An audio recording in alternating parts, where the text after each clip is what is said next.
Señor bendito y eterno, te damos gracias porque nos diste un día más de vida. Hoy nos postramos delante de tu santa presencia a decirte gracias, a decirte que tú eres nuestro Rey, nuestro Dios, nuestra inspiración y la razón por la que estamos aquí sentados, la razón por la que trabajamos y nos gastamos es solo por ti, porque tú lo vales todo. Y así mismo lo seguiremos haciendo por fidelidad y por lealtad a ti.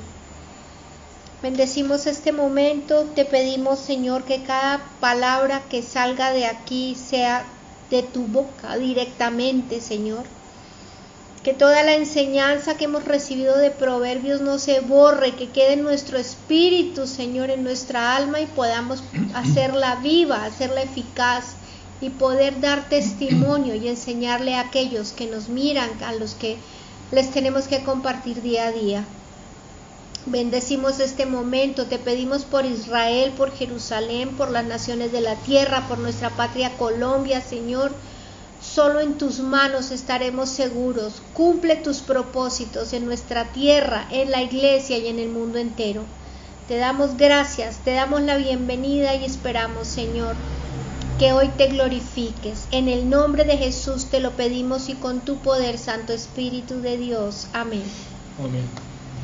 Anoche empezamos el capítulo 20 de Proverbios y pudimos constatar que hay una gran enseñanza a lo largo de todo ese capítulo, que es la rectitud del ser humano que Dios busca, obviamente principalmente en los cristianos.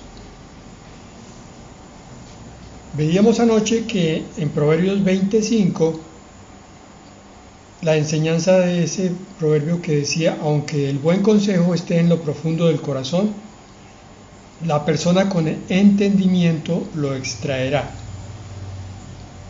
Concluimos que la rectitud consistía en sabiduría y sinceridad consigo mismo y con Dios, ayudados por la palabra de Dios y por el Espíritu Santo. Entonces, un primer componente de la rectitud es la sinceridad. En Proverbios 26 vimos anoche que, donde les decía, muchos hombres proclaman su propia lealtad, pero un hombre digno de confianza, ¿quién lo hallará? Concluimos que la rectitud consiste, espero que recuerden, porque es importantísimo, en solo querer agradar a Dios. Amén. No a mí mismo. Retomo un poquito de lo que dijimos anoche, pero es que la mayoría de los cristianos llegamos a los pies del Señor buscando la satisfacción de nuestras necesidades, es decir, agradarnos a nosotros mismos. Cuando maduramos y crecemos, descubrimos que el secreto de la vida espiritual es siempre, siempre, siempre agradar a Dios, que fue lo que hizo el Señor Jesucristo a lo largo de toda su vida, agradar al Padre. No olvidemos esa lección porque es importantísima. Ahora, ¿qué es lo que vamos a ver hoy? ¿Para qué estamos tratando de entender una virtud como la rectitud, como la integridad? ¿Qué implicación tiene para nuestra vida? Lo vamos a ver aquí a partir de la palabra que sustenta el versículo que está en Proverbios 27. El justo anda en su integridad. Cuán dichosos son sus hijos después de él. Está describiendo que el recto siempre camina en esa rectitud y que eso le va a traer infinidad de satisfacciones. Hermanos, miren, aquí a veces hay una confusión y es que nosotros buscamos a Dios para que solucione nuestros problemas, pero no nos damos cuenta que cuando buscamos a Dios por lo que Él es, por solo agradarlo, por solo glorificarlo, entonces nuestras necesidades también son cubiertas, pero de una forma mucho más perfecta. Yo primero como dice Mateo, busco el reino de Dios y su justicia, y todas las demás necesidades mías son cubiertas por esa búsqueda de Dios. Es como cuando queremos encontrar una justificación o una razón vital para buscar a Dios. El Salmo dice, tú guardarás en completa paz a aquel cuyo pensamiento en ti persevera. Eso quiere decir que cuando yo busco a Dios, llega sobre mí una paz que sobrepasa todo entendimiento. Amén. Cuando yo busco la integridad, busco la rectitud, estoy trayendo bendición sobre mi vida. Y este versículo de Proverbios 7 nos está mostrando que se está extendiendo una increíble e impresionante bendición sobre la descendencia del justo, del íntegro. Dios bendice al íntegro y bendice a sus hijos. Qué hermoso que es Dios.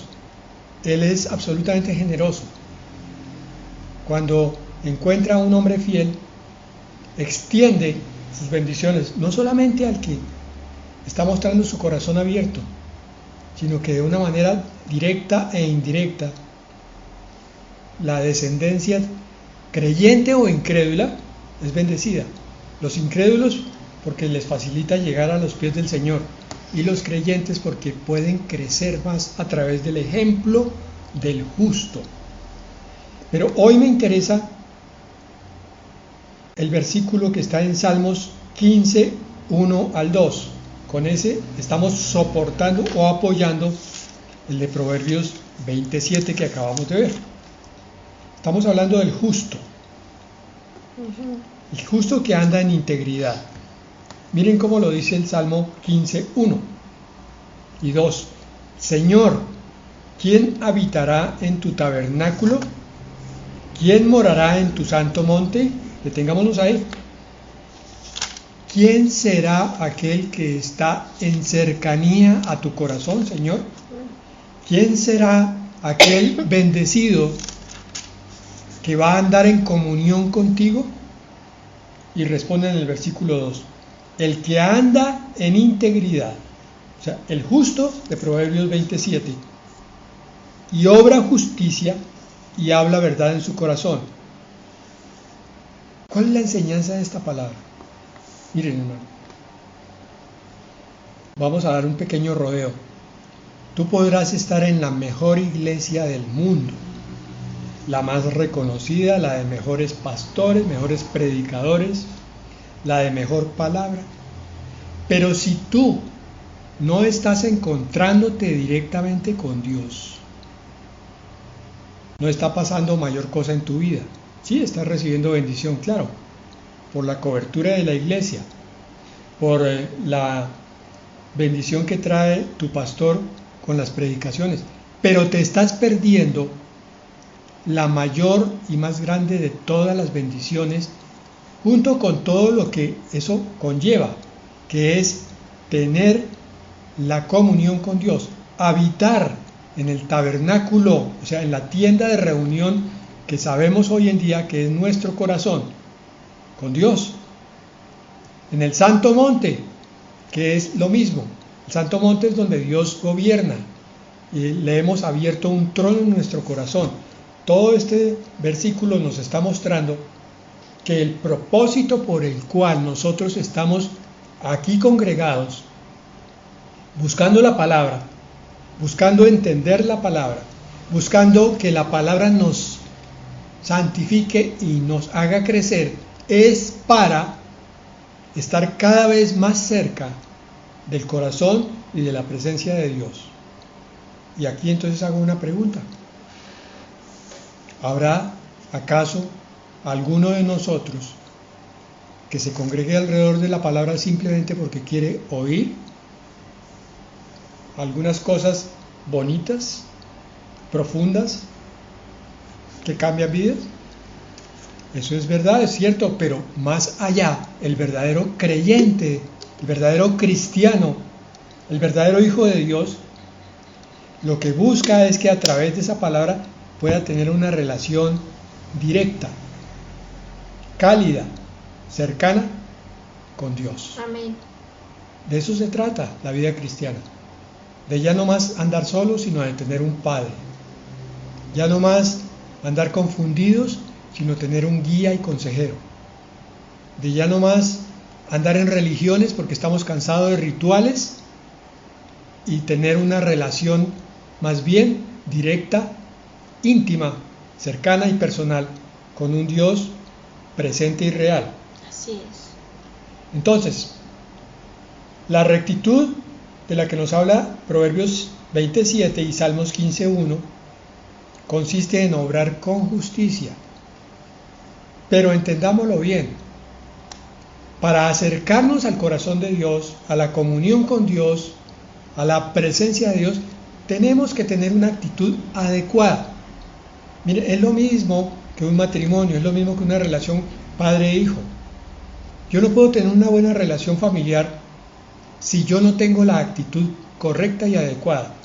Si soy egoísta, si soy pendenciero, si soy cómodo en mis cosas, solamente busco la parte ancha del embudo, pues no voy a tener una buena relación con mi familia. No nos extrañemos entonces de que Dios pida ciertos requisitos. Es que tengamos una santidad, una integridad, una rectitud adecuadas para acercarnos a Él y entonces Él nos pueda abrazar en cercanía. Porque ya sabemos que Dios es fuego consumidor y que si hay pecado en nosotros consentido, pecado repetido, pecado crónico, Dios no nos puede abrazar porque nos destruiría. Él necesita que estemos en el camino de la limpieza, de la santidad, para permitir que podamos acercarnos sin recibir ningún daño. ¿Recuerdan ustedes el ejemplo del sol? Ya lo he citado varias veces, lo cito otra vez. Dios es como el sol. Nada que no sea de la misma naturaleza del sol se puede acercar allá. Un metal, un vestido, una carne, todo lo que se acerque al sol va a ser destruido. Solamente un pequeño sol puede entrar en el corazón del gran sol. Lo mismo es por qué Dios nos pide santidad. Esa es la razón, para que seamos cada vez más parecidos a Él, a su Hijo. Por tanto, haya cercanía sin ningún problema. Entonces, ser justo y recto es desear la cercanía de Dios. Y la pregunta lógica es, ¿tú deseas estar cercano al corazón de Dios? ¿O simplemente quieres asistir a una congregación y oír un poco de cosas, pero tu Dios no aparece por ninguna parte en tu vida? Solo tienes argumentos y conceptos. Solo sabes que Génesis 1 dice: en el principio creó Dios los cielos y la tierra. Eso es lo que sabes. Que Romanos 8:28 dice: todo obra para bien. Sí, eso es lo que sabes, pero no hay una cercanía con Dios. Eso es tiempo perdido, hermanitos. La mayoría de las iglesias tienen ese propósito. Digo la mayoría, no todas. Tienen el propósito de crear una relación sana y profunda entre el creyente y Dios. Pero todo depende finalmente del creyente. Porque muchos no están dispuestos a pagar el precio de ser fieles, de continuar, de mantenerse y de ser rectos y justos. Por eso es que hay que entender la palabra en profundidad y no mirar la Biblia como un libro de reglas, de ordenanzas, de mandamientos, de un Dios que se enfurece porque simplemente lo desobedecemos. Dios quiere amarte en toda la cercanía que eso implica, pero hay que hacer los trámites, llamémoslos así, adecuados para poder estar en esa cercanía con Dios. Miren que el versículo 9 de Proverbios 20 tiene relación. ¿Quién puede decir: yo he limpiado mi corazón, limpio estoy de mi pecado? Otra vez una pregunta retórica. ¿Por qué digo yo retórica? Porque esta es una pregunta que no tiene sino una sola respuesta. Nadie. ¿Quién puede decir, yo he limpiado mi corazón? Nadie. ¿Quién puede decir, yo estoy limpio de pecado? Nadie. Por eso es que necesitamos a nuestro Salvador, desde el primer día hasta el último que estemos en este planeta, para que nuestro Salvador, que fue el que nos llevó a la presencia de Dios el Padre a través de la muerte en la cruz, ahora nos lleve a través de la justificación y santificación a la relación adecuada con el Espíritu Santo, que es el que nos va a llenar de todas estas cosas que nos faltan, y sobre todo de la limpieza de pecado. Fuimos limpios de pecado cuando Cristo nos recibió por su sangre, pero cada día tenemos que confesar nuestro pecado. Job 14:4 dice, ¿quién hará algo limpio de lo inmundo? Nadie entre los hombres, obviamente. Para Dios no hay nada imposible, y Dios lo hizo con Jesucristo. Pero quiero que seas consciente, hermano, hermana, de la necesidad imperiosa, absoluta y total que tenemos de una relación continuada con Jesucristo. No solamente un día cuando nos convertimos en cristianos, sino cada día. Cada día hay que buscarlo y hablarle y decirle, Señor, he faltado en esto y en esto. Límpiame tú por tus méritos y por tu sangre. Eclesiastés 7:20 dice, ciertamente no hay hombre justo en la tierra que haga el bien y nunca peque. Amén y amén. Todos y cada uno de nosotros en algún momento pecamos. La humildad consiste en ver ese pecado como Dios lo ve, no disfrazarlo, no disimularlo, no ponerle otro nombre. Señor, mi pecado es este, perdóname. Gracias, Señor, porque me perdonas. Amén. Lo que dice 1 de Juan 1, 8 al 10. Si decimos que no tenemos pecado, nos engañamos a nosotros mismos y la verdad no está en nosotros. Si confesamos nuestros pecados, Él es fiel y justo para perdonarnos los pecados y para limpiarnos de toda maldad. No quiero que se me confunda. Este pasaje de la primera de Juan 1, 8 al 10 es para los pecados cotidianos.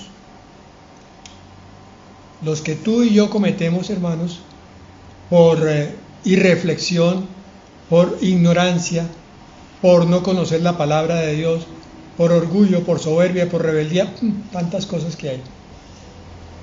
Estos son los pecados que tenemos que confesar cada día. Pero tenemos que tener claro que el Señor ya perdonó nuestros pecados en términos globales y generales. Nosotros tenemos la obligación de ir en términos particulares e individuales. Versículo 10. Si decimos que no hemos pecado, lo hacemos a Él mentiroso y su palabra no está en nosotros. ¿Recuerdan lo de anoche? ¿Cómo está su relación con Dios? No, bien. No, yo no puedo decir esto a la luz de este versículo. Yo tengo que decir, no sé cómo la mira Dios, yo estoy procurando agradar a mi Dios todos los días, pero sé que le fallo. Esta sería la respuesta correcta. Por tanto, la rectitud consiste en sinceridad total, completa, que es lo que decía el Salmo 15:1. ¿Quién habitará en tu tabernáculo? ¿Quién morará en tu santo monte? El que anda en integridad y obra justicia y habla verdad en su corazón. No se les olvide el Salmo 15, hermanos. Márquenlo en su Biblia. Pónganle 7 estrellas si quieren, o cualquier marca que ustedes usen con frecuencia. Así como se han aprendido el Salmo 23, el Señor es mi pastor, nada me faltará. De pronto se han aprendido el Salmo 91, el que mora bajo la sombra del Omnipotente. Apréndanse el Salmo 15, por lo menos los 2 primeros versículos. Sobre todo si en su corazón desean estar cercanos a Dios. ¿Quién morará en tu tabernáculo? El íntegro, el sincero, el justo. Yo no puedo encontrarme con Dios si estoy guardando pecado. Yo no puedo decir que estoy oyendo la voz de Dios si estoy en desobediencia y en rebeldía. Solo la humildad es la que me lleva a la verdadera comunión con Dios. Proverbios 20:11. Aún por sus hechos, un muchacho se da a conocer si su conducta es pura y recta. Complemento de los anteriores. El hombre justo, el varón justo, la mujer justa, al principio pueden ser ignorados, pisoteados, callados, pero con el tiempo el Señor lo va a honrar a ese hombre y a esa mujer, y entonces empieza a ser reconocido aún por los impíos. Siempre el mundo está tan confundido que pretende buscar reconocimiento en las cosas materiales. Entonces la gente vale por lo que tiene, por los títulos, por los estudios, pero no le ponen mucha atención a la integridad. Y resulta que en el universo de Dios es al revés. No importa si tú eres pobre, si no tienes ningún recurso, no tienes ningún estudio, si los demás te miran como alguien que no vale la pena, pero con la integridad, Dios siempre te va a mirar con un aprecio infinito. Hermano, hermana, no menosprecies la rectitud y la integridad. Es una virtud que está fuera de moda. No es actual. La gente tramposa, la gente que logra grandes capitales haciendo triquiñuelas, mintiendo, engañando, es la gente que es más reconocida en el mundo hoy. Pero la verdad de Dios es muy diferente de eso. Proverbios 22:15 nos dice: la necedad está ligada al corazón del niño, pero la vara de la disciplina lo alejará de ella. Entonces, para que un muchacho sea recto y puro, como decía Proverbios 20:11, y después el hombre adulto sea un varón recto y puro, se necesita empezar desde el principio. A los padres y a las madres que están presentes, esta palabra les recuerda la obligación de comprometerse con la crianza de sus hijos. Un fenómeno muy frecuente hoy es el de los padres demasiado ocupados que entregan sus hijos al colegio o a alguien que se los críe, pero ellos no participan de esto, de corregir la necedad del niño, porque estos mismos padres, incluso con muchísima frecuencia, disculpan la necedad del niño, lo justifican. Ay, no, pobrecito, no, es que el niño está en crecimiento, no, es que el angelito es tan bueno. Pero la palabra dice otra cosa. Dice que el niño por naturaleza es necio. ¿Qué es necio en la Biblia? Primero, que no busca a Dios. Entonces tiene que tener un padre y una madre que busquen de Dios para enseñar al niño. Y necio también es aquel que no sigue los lineamientos morales. Se aparta en forma rebelde de todas las normas y preceptos que están en la palabra de Dios. Entonces, por un lado niega a Dios y por otro lado niega sus mandamientos. El niño es necio por naturaleza y si se le deja crecer así, va a llegar a ser un adolescente y un adulto necio. la vara de la disciplina lo alejará de ella. No estoy hablando de castigo físico necesariamente en forma tal como se usaba hace 100 años. Por todo era un correazo, un reglazo, una cachetada, un pellizco. No, eso ya no se puede. Hoy en día hay normas legales que castigan al que castiga físicamente a los hijos. Pero eso no significa que uno como padre no pueda ejercer una disciplina firme. La mejor disciplina es la autoridad que se siente y que se muestra con acciones y con palabras, sin gritar, sin ira, pero se le hace sentir al niño que el padre es dueño de la situación y del conocimiento para que ese niño se ajuste a los lineamientos establecidos. De vez en cuando puede llegar a ser necesario un castigo físico, pero solo de vez en cuando. El castigo y la disciplina es como Dios lo hace con nosotros. Salmo 51:5 dice: yo nací en iniquidad y en pecado me concibió mi madre. Hay que entender muy bien ese salmo. En pecado me concibió mi madre no quiere decir que mi madre estuviera pecando en el momento que me concibió. Lo que quiere decir es que me concibió y yo no era libre de pecado, aún siendo un embrión primordial. Porque el pecado viene de padres a hijos, desde Adán. Es lo que la Iglesia Católica llama el pecado original. En ese sentido es cierto, es correcta la apreciación de ellos. Por eso es que necesitamos un Salvador. El niño también lo necesita, pero como no tiene uso de razón, no se le puede pedir más, sino hasta que sea consciente de lo que está haciendo. Entonces, un niño va a ser un verdadero creyente hacia los 8 o 10 años, cuando acepte voluntariamente a Cristo en la mayoría de los casos, y cuando se pueda bautizar. Salmo 58:3. Desde la matriz están desviados los impíos, desde su nacimiento se descarrían los que hablan mentiras. Estos versículos nos están mostrando algo, lo que decíamos antes: no hay ni un solo justo, ni uno solo, ni tú ni yo. El único justo es el Señor Jesucristo, varón que haya nacido de mujer, el único. De resto, todos los demás nacimos en pecado y caemos en pecado.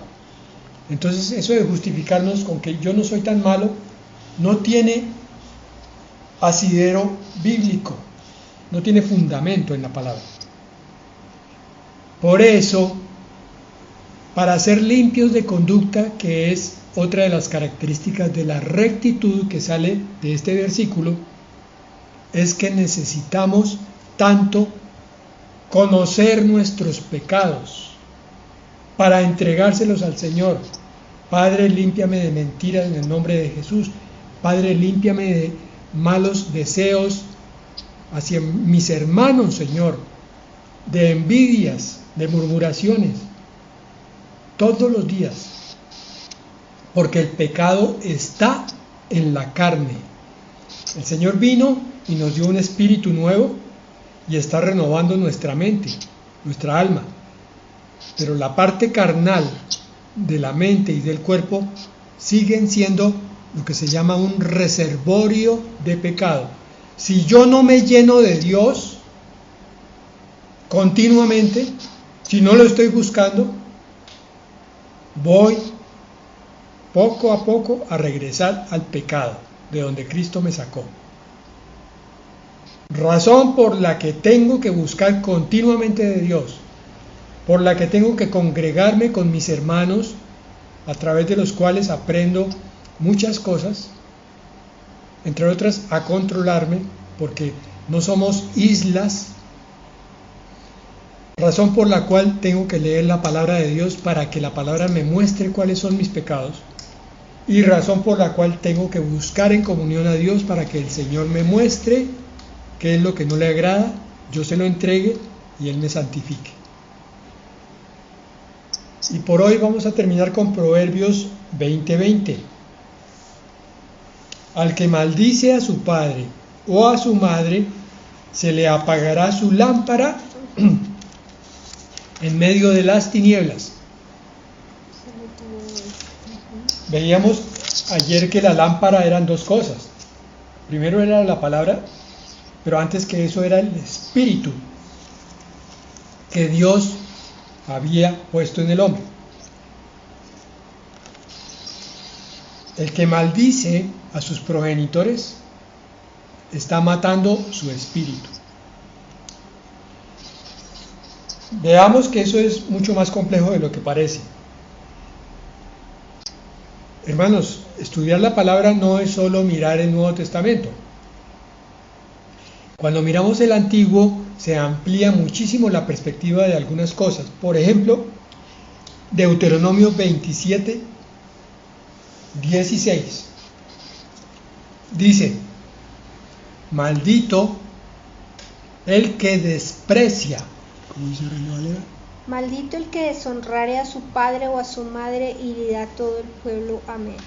Este versículo de esta Biblia, que es la Biblia de las Américas, lo traduce de esta forma: maldito el que desprecie a su padre o a su madre, y todo el pueblo dirá amén.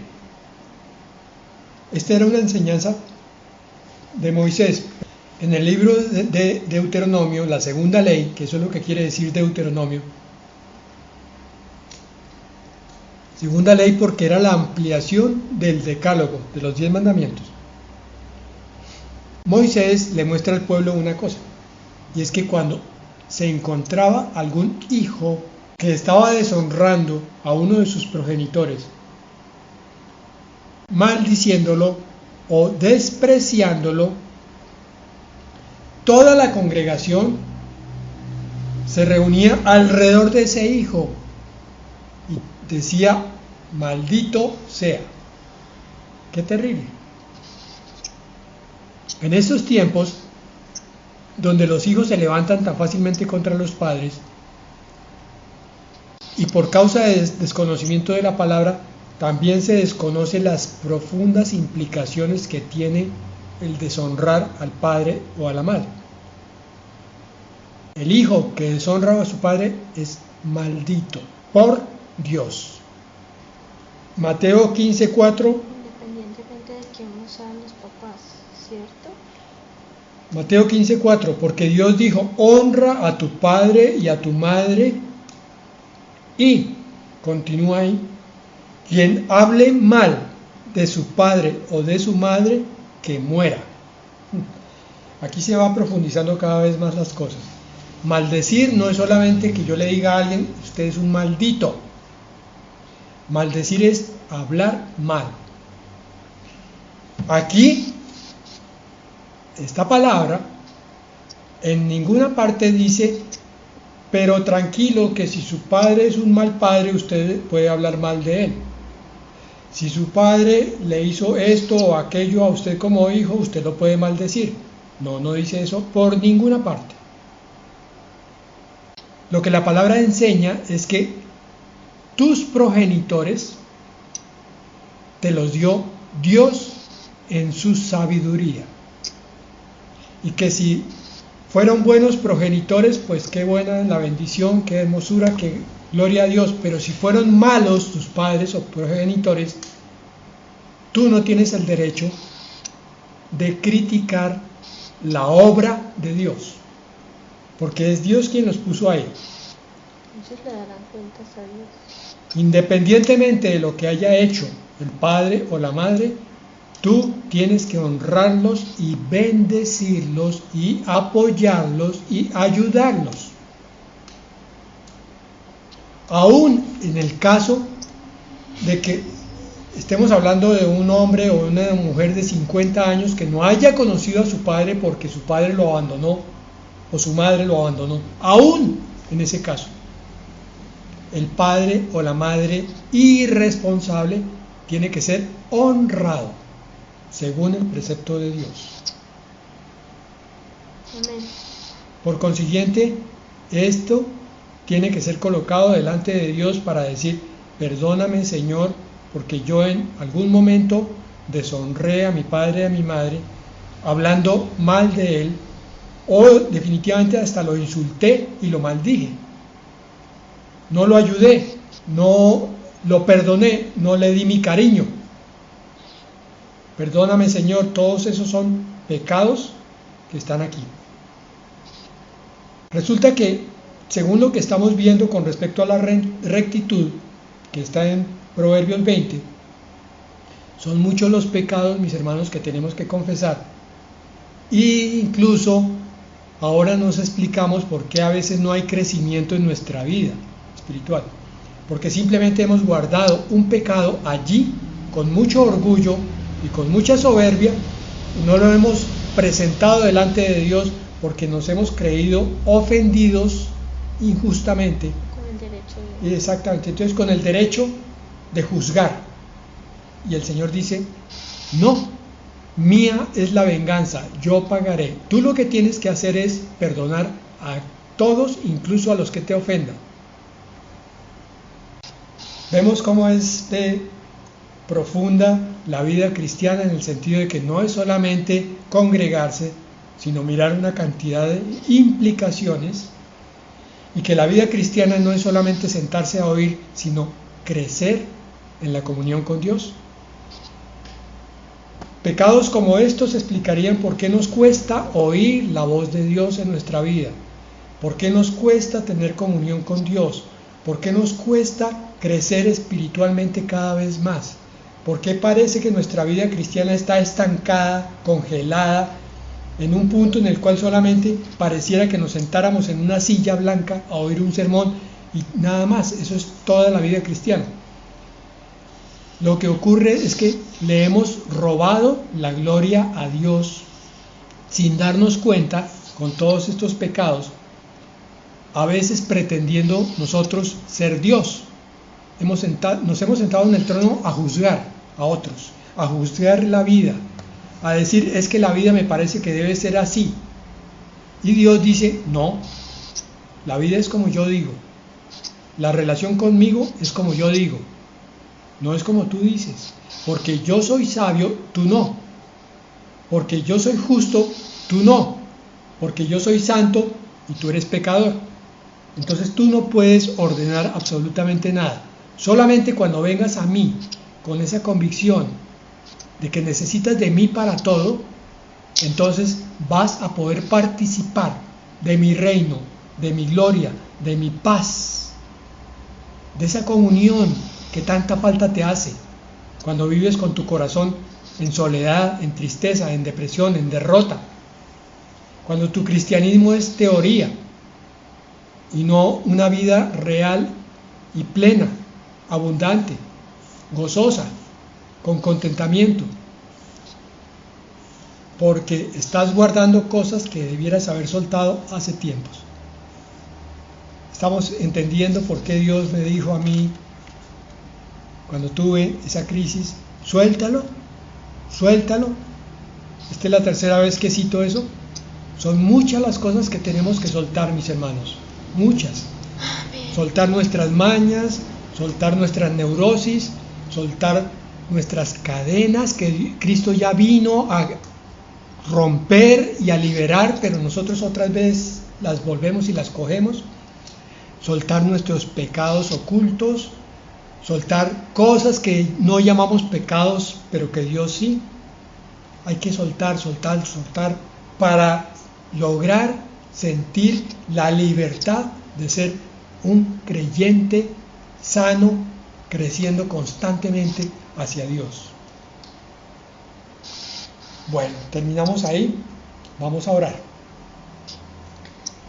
Bendito Señor, hoy nos hablaste y nos exhortaste y lo haces con amor. Hoy, Señor, queremos pedirte perdón. Amén, Señor. Nos hablaste de muchas cosas, pero hay pecados que guardamos, Señor, tal vez. Así es, perdónanos, que no te hemos confesado, te pedimos perdón. porque tu palabra dice que nuestros pensamientos no son tus pensamientos, ni nuestros caminos tus caminos. Amén, Señor. Lo que nosotros creemos que es justo delante de nosotros es un error. Todo lo que nosotros concibamos sin tu espíritu es, como dice tu palabra, trapo de inmundicia. Hoy venimos a pedirte perdón si hemos guardado resentimiento, falta de amor, retaliación, rencor, raíces de amargura, primeramente contra nuestros padres, Señor. Hoy venimos a decirte perdónanos porque nosotros no tenemos derecho de juzgar a nadie. Amén. El único que puede juzgar el corazón del ser humano eres tú. Ayúdanos a hacer lo que es correcto delante de tus ojos, independientemente de cómo las personas se comporten con nosotros. Esto también es para nuestros hermanos, para la familia que tú nos diste, Señor. Que no nos creamos con derecho de criticar, de juzgar o de creernos mejores que los demás, porque el único que puede hacerlo y conoce el corazón del ser humano eres tú. Ayúdanos, a pesar de lo que nos pasa, de ser hijos tuyos, con esa humildad y esa mansedumbre con la que tú nos has enseñado. Hoy queremos pedirte perdón, pedirte que nos limpies. Ayúdanos a no hacer prejuicios de las personas, ayúdanos a no suponer de las personas, sino a vivir en esa verdad tuya. Hoy queremos empezar de nuevo contigo, Señor. Hoy queremos limpiar nuestra alma, nuestro cuerpo y nuestro espíritu, porque si tú vienes, Señor, que nos encuentres dignos de ti, que no se nos olvide de qué espíritu somos, de un espíritu puro, santo, limpio, que no guarda rencor de ninguna especie y que no guarda nada que no te agrade a ti. Tú nos perdonaste hasta el último momento, Señor. Y aún muriendo dijiste, después de todo lo que te hicimos, tú dijiste, perdónalos porque no saben lo que hacen. Ayúdanos porque a veces no sabemos lo que hacemos porque creemos que somos muy limpios y muy inocentes y hay tanta cosa en nuestro corazón. Hoy venimos a postrarnos delante de ti, a darte gracias y a decirte perdónanos, queremos empezar de nuevo. Gracias, bendito Señor, en el nombre que es sobre todo nombre, te damos gracias y esperamos de ti. Gracias, Señor Jesucristo. Amén. Amén.